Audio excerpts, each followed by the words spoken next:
Hey guys, welcome back to the channel. I hope that you're excited to be here because today we are going to be talking about how to get yourself out of the hole when you are in the loop when it comes to your budget. Have you ever been in a funk and you just have not wanted to do anything with your money? Trust me, I have been there. And so I want to help you get yourself together so that you can be able to understand the process, and not only understand the process, but to be able to make some things work inside of your finances. So we are going to do what? We are going to focus. So on today, I want you to grab your calculator, I want you to grab your favorite pen, and I want you to get your budgeting journal because today we got some coins that we're gonna be flashing today. And not only that, make sure that you hit that noti bell so that way you can always know what's gonna be next right here on the channel. So if you're ready to get into these budgets, let's go. The Debt Demolisher TV with Sophia Melone.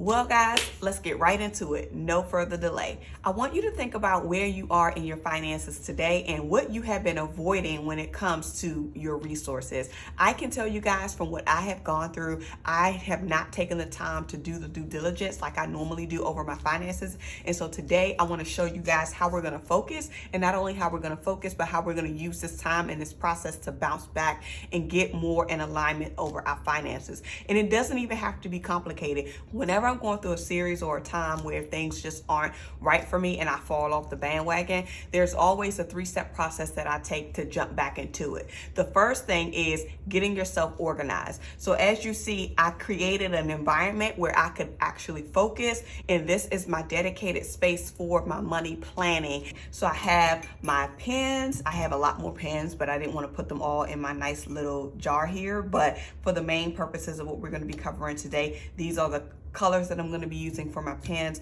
I have my favorite calculator that I love to use. It's very, very handy and dandy, white and gold. As you know, I love this color.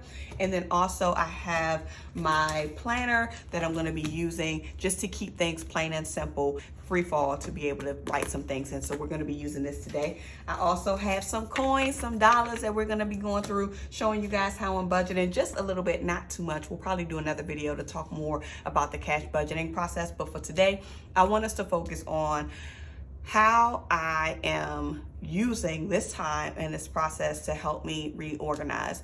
So I mentioned that when I notice that I'm in a funk of some sort, and when things aren't happening in the capacity that I normally operate in, it's time for me to take a step back. And not only take a step back, it's time for me to revisit my process and redo things over. When you're on this journey, you guys, I have paid off a lot of debt over my lifetime. And every single time that I go through something in life, debt will accumulate, things will happen inside of your finances. And so you just have to have a strategy to be able to bounce back. One of my strategies is, first of all, recognizing that I do have something that I need to adjust in. Once I've identified that process, then I can go into the realm of structuring my environment, structuring my space so that it can help me focus. And then I want to see how much damage I've done. So because I know that I have kind of been not so diligent with my debt or my resources lately, I wanted to face the facts and face the reality of my situation. And the only way that you can do that is by looking at how much you owe. As you know, on the channel, I have a debt elimination series where it talks about the 7 steps that I took to pay off 6 figures of debt. At this point, I stopped counting. I'm more than over $500,000 of debt that I paid off. And now I found myself in more debt that I am still trying to pay off right now. So what I wanted to do was to identify how much debt I was in. And like I said, you don't have to complicate things. You can get an index card. So I have a stack of index cards. I have different color index cards that I use for different reasons. And I just took my index card, went to all of my accounts, looked at all of my balances from what it said as of today, tallied them all up on the sheet, and then added them up on the back. And then now this is my debt balances. So I wanted to see how much damage I've done. And you guys, to be honest with you guys, I am a little disappointed, but I'm not really as heartbroken as I thought I would be, because I thought this number would be much higher. Given that the majority of this balance is related to installment loans that have a longer loan term, I'm kind of surprised and shocked at the revolving debt that I have that comprises this balance. And when I talk about revolving debt, these are my credit cards. So as you know, I have business credit cards, I have personal credit cards, I have several different kind of credit cards that I use and that I leverage on different bases for different reasons. Some have promo codes, and so there's some that have balances that are carrying over. However, they are on a 0% interest rate, so I'm not accruing any interest or I'm not incurring any interest expense on those charges. The other thing is the credit cards that I don't have any promotional offers attached to it, I make sure that I pay those balances in full, at least if it's a statement balance in full.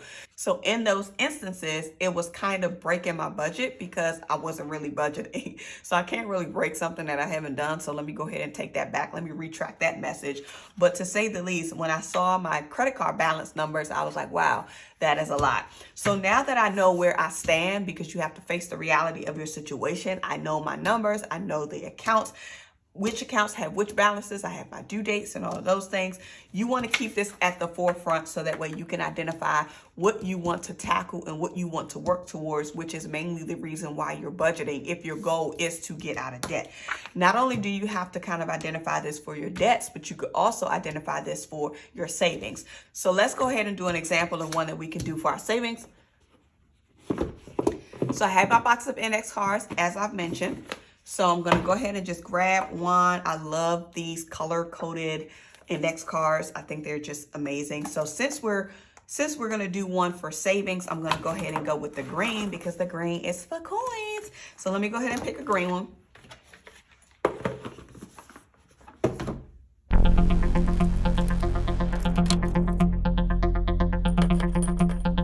So we have our green index card that's going to be used for my savings. I want to be able to identify my savings goal.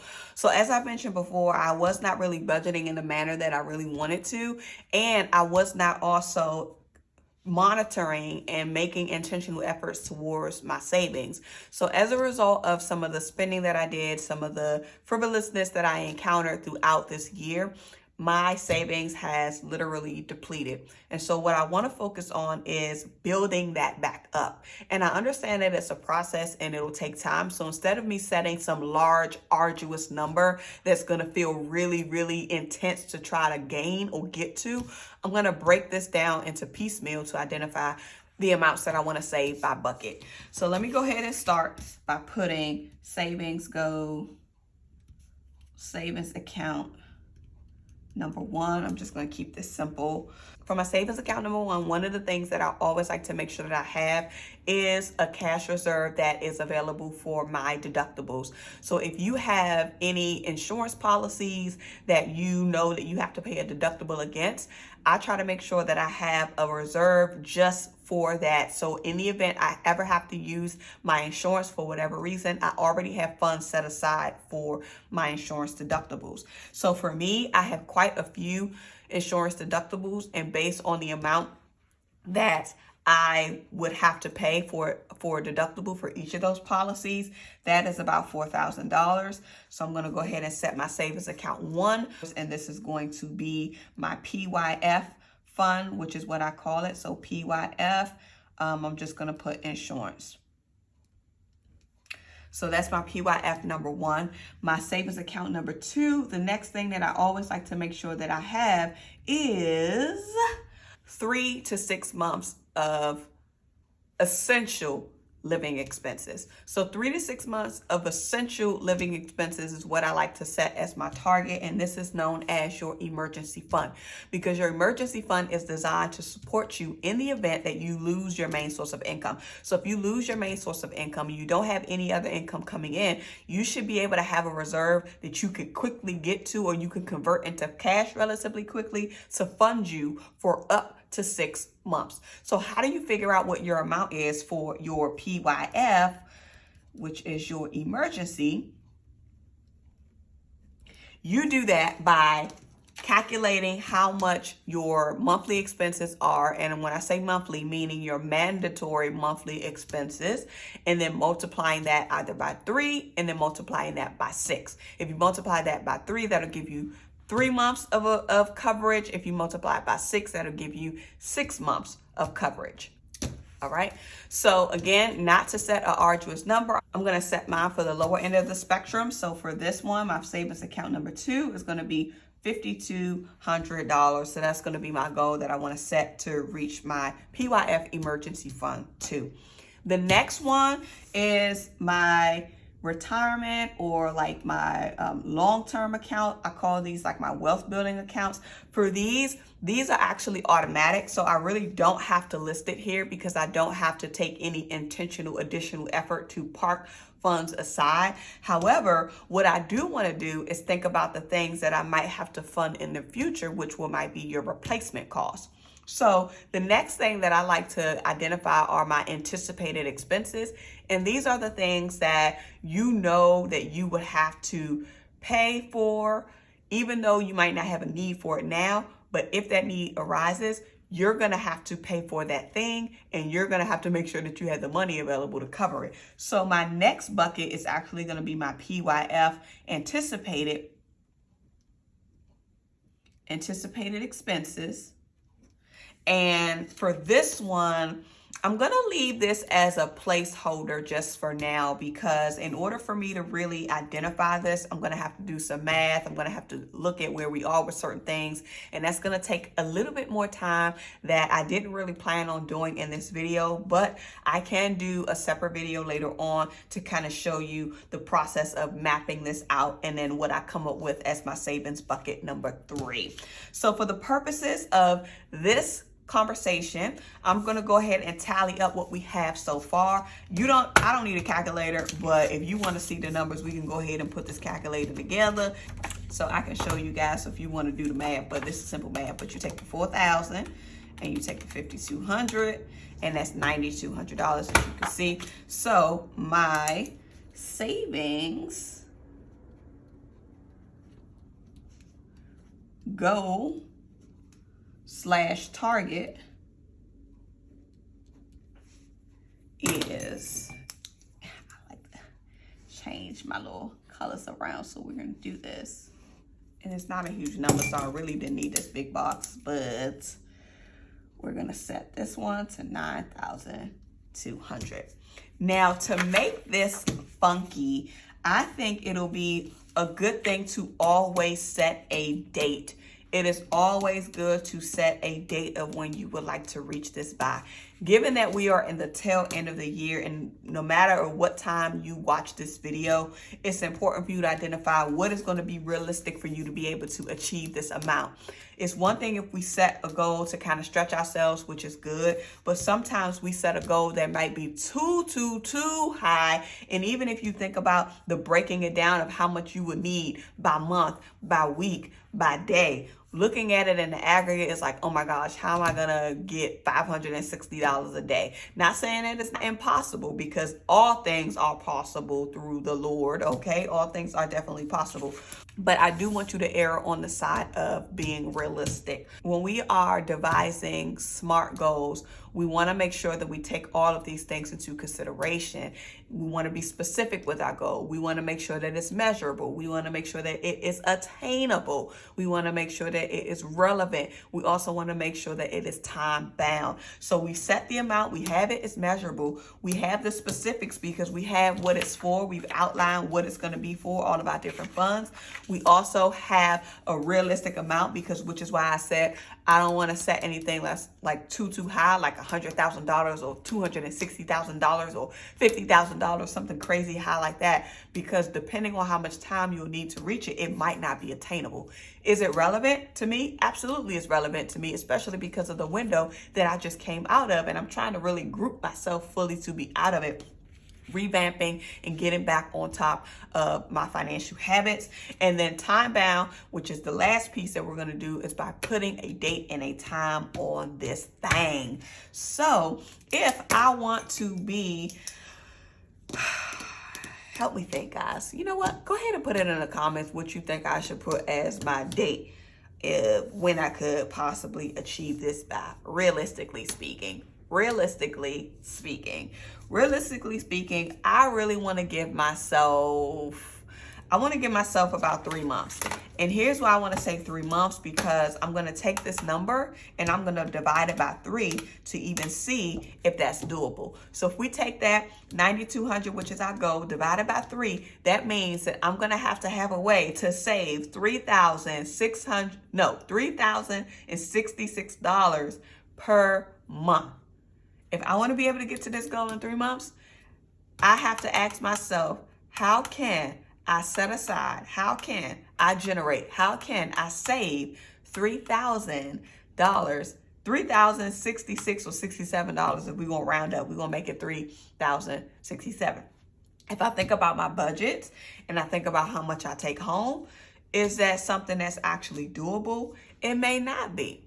It may not be unless I have a way to figure out how am I going to map out the plan or the resources or the revenue streams that's going to help me get to this number. So what I want to do here, in order to kind of decide what we're going to do, I'm going to flip this card back over and I'm going to write on my card here possible options down in here. So I'm going to put possible options down here at the bottom, and I'm going to do exactly what I did and calculate what the difference is to see what is realistic for me. So if we did 3, then that means I'm going to have a way to come up with $3,067 a month. Now, if I want to stretch it out and say, okay, let's do 6 months. So we're going to do the same thing, 9,200. Put this over here so y'all can see it. 9,200 divided by 6. That's going to be $1,533. So we can go ahead and put that down per month. So $1,533 a month. And then if we want to get savvy and say, okay, this is going to be my goal. This is going to be my goal for a whole year. So then we're going to do 12 months. We're going to take that 9,200. We're going to divide it by 12. And then that's going to give us $766.67 per month that we will have to set aside if we choose the 12 option. If you want to go further than that, you could definitely go further than that, but you have to think about where you are and what it's going to take for you to get there.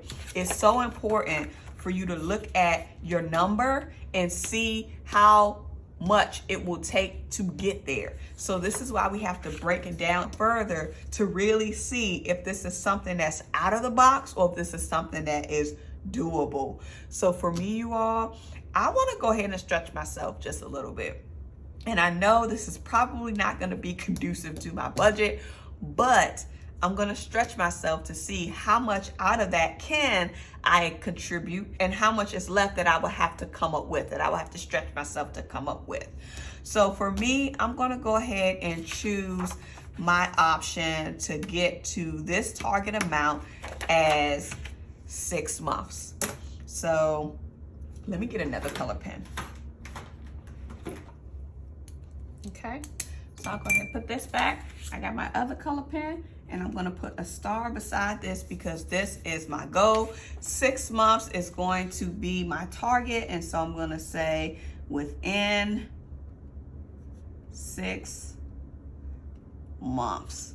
And so when you do this, you're gonna put within whatever your time frame is, and then on that line, you're gonna write down the month that will take you 6 months from whatever the day is that you're going to be doing your targets for yourself. And if you really want to get funky with it, you can put down the time after that. So we're going to put the month, and then we're actually going to go down to date and time and draw another line there. So you guys got that? When you do yours, I want you to identify your goal amount within what time frame, and then identify that month. And then if you really want to get savvy with it, then you do your date and your time of when you want to accomplish that by. So now that I face the reality of my situation, I have my debt balances, I have thought about my future and where I messed up and what I want to get towards and what that monthly amount is going to look like, which we've identified here. I'm going to keep this card handy because I need to make sure that I am remembering this when I'm going through my budgeting process. So I'm going to go ahead and sit this to the side so I can keep the number handy. But what I want us to now do is take a look at our budgeting process. So I can go ahead and clear this calculator out because we won't need it for right now. But I do want to show you all how you can keep this simple. You don't even have to have you don't even have to buy a planner for the purposes of this exercise. You could have a plain blank notebook, free fall, that you could just write in. But for me, because I already have this, because this is already something for this year, I want to make sure that I use up my pages and use them up correctly. So with that, I'm going to go ahead and open it up to the month of December, which is the time in which I'm going to be mapping out my budgets for. So I'm going to take this plain page that already has all of the months, all of the days within the month that I want to be able to do my budgeting for, and I'm going to begin to track out all of my expenses and when things are due. So the first thing that you're going to need in order to do this successfully, you have to know what your expenses are. You have to know what your expenses are, and you just got to be willing to drop the coins. You have to know what your expenses are, and you got to know how much money you make. Now, I'm not going to put this on here, but if we want to get savvy with it, let's see, we got 1, 2, 3, 4, 5, 6, 7, 8, 9, 10, $1,000 right here. So we got $1,000 right here on the paint. Now we kind of know what we're making. Now we want to look at our expenses. So the first thing that you do is make a list of all of your due dates, make a list of all of your expenses and when they are due. So because I already have this information handy, it's going to be quick for me to run through this, but I'm essentially going to take all of my due dates of when things are due and map them out on this calendar. So because purple is my favorite color, it is the color that I'm going to use for the purposes of this exercise. Since we are in the month of December at the time of the recording of this video, I'm going to be mapping out when my items are due by day. So depending on what type of debts or bills you have, more than likely they are due on the same exact day. We do know that there are some instances where maybe utilities or certain bills that you might have might not occur on the same day, but for the most part, they occur on the same day. So if you need a history of this, you can go through your bank accounts, you can go through your credit card charges, and you can actually pull the transaction date. Let me be clear on this.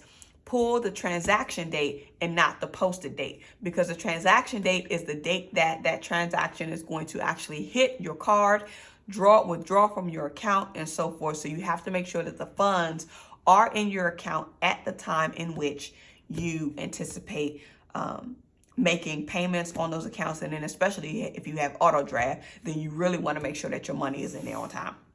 So we know the first of the month is always what? Your rent has to be paid. Your mortgage has to be paid. So I'm going to go ahead and put here rent/mortgage. First of the month is due. The next thing that I have that's due on the second day of the month is one of my credit cards. And so because one of my credit cards are due, I want to make sure that I am putting that down on here as well. This is a top priority, so it does go at the top. I don't have to list the amount because it's not necessary. I just want to make sure that I know when things are due and when they're going to be coming out. So the next thing after my priorities is going to be my credit card. And actually what I'm going to do, I think I want to make this a little bit different, where I categorize like my utilities as one color and my business as one color and miscellaneous as one color. And then I think that's what I'm going to do. So because I love purple, all of my personal bills are going to be purple. For business number 1, it's going to be yellow. For business number 2, it's going to be blue, royal blue. For my mom's house, it's going to be green. For miscellaneous, I think I'll make orange. Is that everything?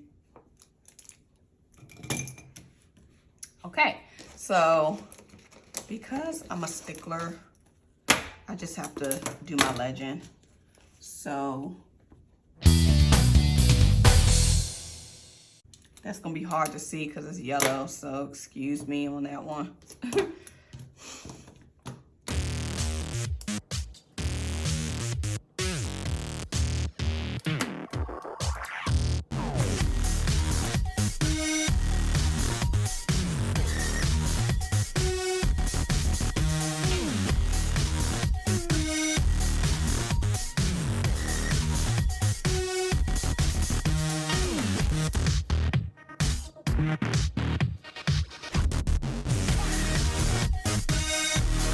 Okay, so I have my legend here at the top that's going to help me with identifying which kind of goes with what. So this will be helpful for you guys.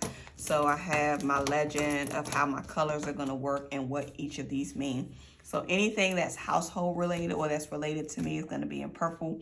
Anything that's business related is going to either be in yellow or blue.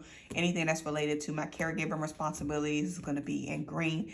And then anything that is pertaining to any miscellaneous kind of one-time or type of activity, that will be highlighted and reflected in orange.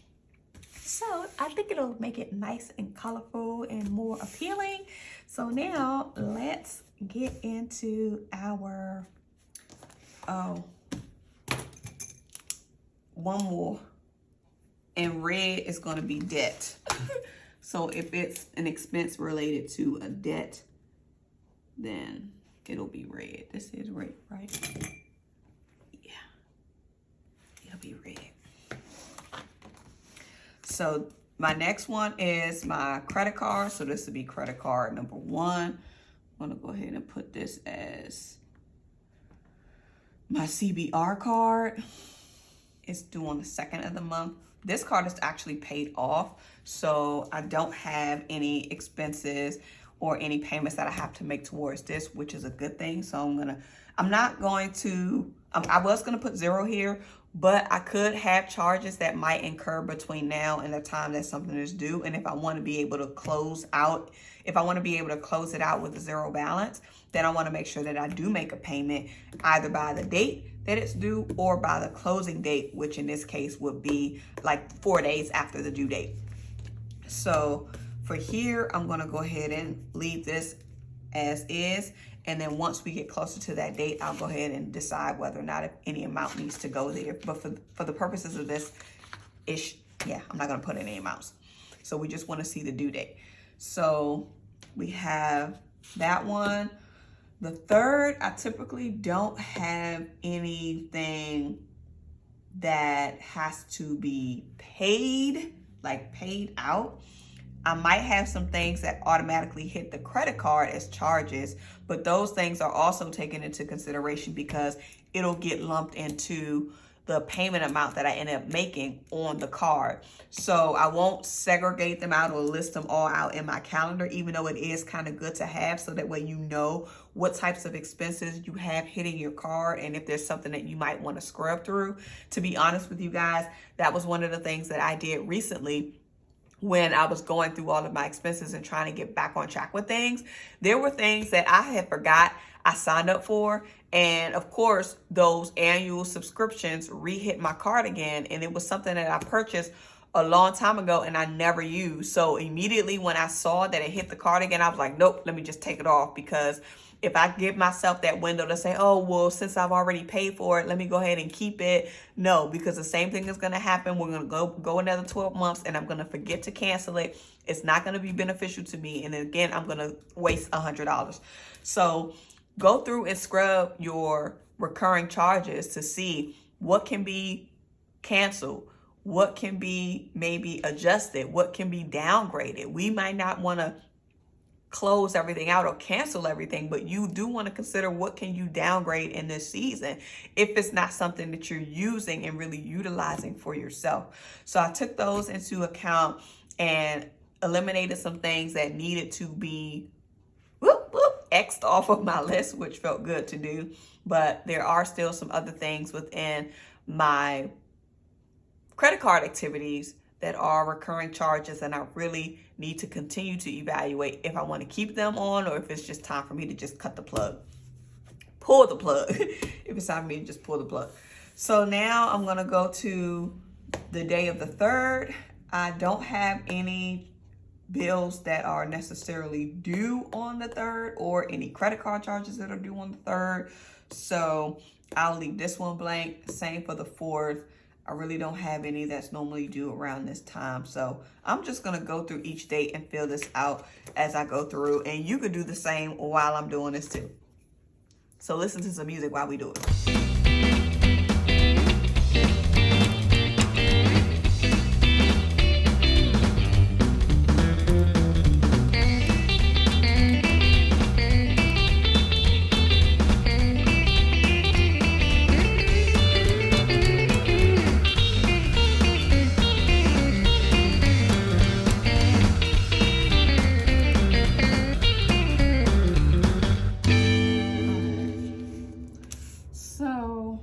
I have everything I need. I also need to make sure that I budget for one additional item, which is going to be kind of like a miscellaneous item. More than likely, I will have that one paid maybe like the week of Christmas. So I'm gonna go ahead and do it for this day. So I'll go ahead and do this as a miscellaneous for parking pass, so I can remember to get that. And then now I can go ahead and start to put in everything for my mom's house. So I think I have everything covered in terms of business, personal, on my end in terms of due dates of when things automatically come out or things when bills, specific bills have to be paid. So we have our boxes in red for the debt. So this is a good reminder for me. I'm also gonna circle the red for my business debt as well. So that way I can know, or I probably should have put this here. That's probably what I'll do. Okay. So that way I know that that one is that one. And then I think I have everything that I need just for consistency. I'm just gonna put boxes around all of my debts so it's easier to distinguish and easier to stick out, so I can know what all of my debt balances are and when they're due. It's a great flag to just draw attention to it whenever you want to come back to this throughout the month as you're either doing your budgets or identifying when your expenses need to be paid, and then also looking at when you have income and resources coming in. I'm going to do the resources piece separately, but because I like to plan in advance, so I'm not going to wait until my money comes to make sure that I have enough to cover the expenses that are always going to come out. So it's always best to try to operate a month in advance as much as feasibly possible. But in order to do that, you have to know how much expenses you have, even if it's fluctuating expenses, and then making sure that you set aside those funds in order to cover it, so that you can always have enough to be a month in advance. Just a recommendation. You don't have to do it, but it's a very healthy practice to implement. So now that I have all of my debts highlighted, I have all of my business expenses on here, I have my personal expenses on here. Now I want to go ahead and highlight my expenses related to my mom. And so because you all know that I'm a caregiver, I do have a responsibility to manage her bills and pay for a lot of things on a monthly basis. And so what I want to do is just highlight the days in which her expenses are due. Mainly, I'm going to pinpoint it to be the debts that she has, and then I will tie back and update the other ones later.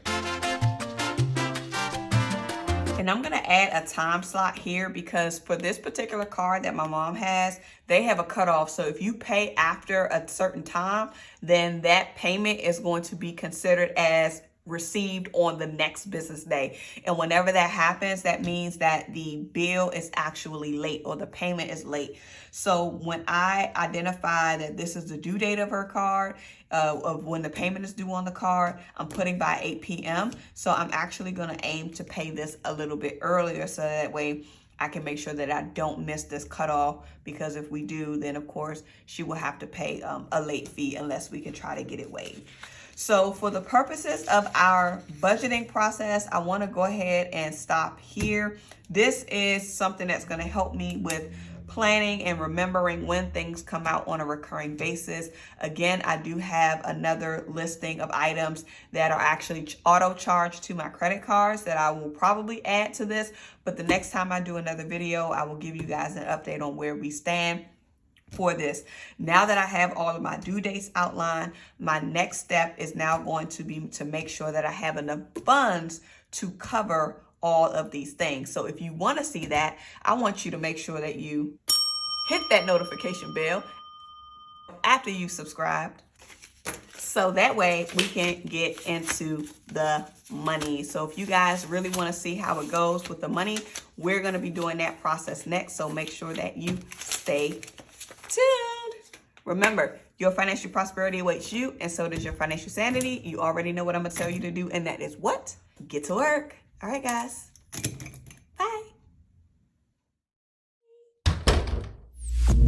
The Debt Demolisher TV with Sophia Melone. The Debt Demolisher TV with Sophia Melone. The Debt Demolisher TV with Sophia Melone.